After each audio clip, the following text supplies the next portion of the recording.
Saya akan ceritakan, dan mungkin para Gus, para kiai di sini mungkin belum baca buku ini. Kalau kitab mahir,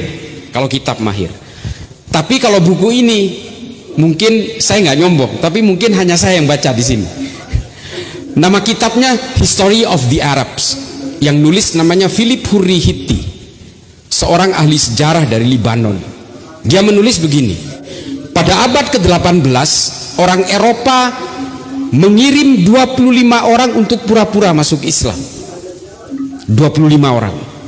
Salah satunya dikirim ke Indonesia, namanya Snuk Horgronya. Dan salah satunya juga diterjunkan di Arab Saudi, namanya Lawrence of Arabia. Ini agen rahasia Inggris. 25 orang ini kemudian melaporkan ke Eropa.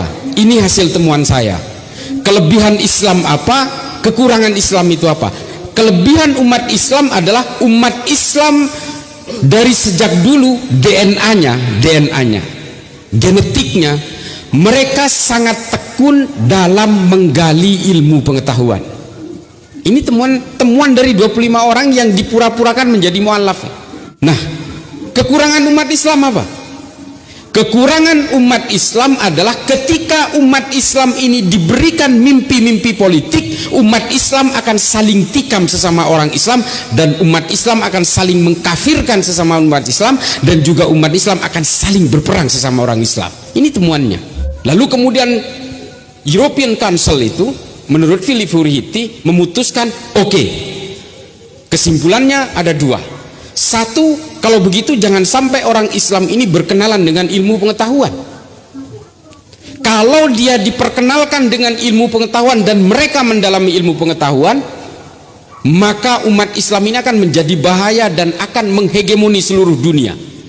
Semua peradaban manusia ini akan dipegang oleh umat Islam, sama seperti ketika umat Islam memegang ilmu pengetahuan pada abad pertengahan di Baghdad. Kekhawatiran ini kemudian muncul, jangan lagi orang Islam memegang ilmu pengetahuan. Caranya bagaimana?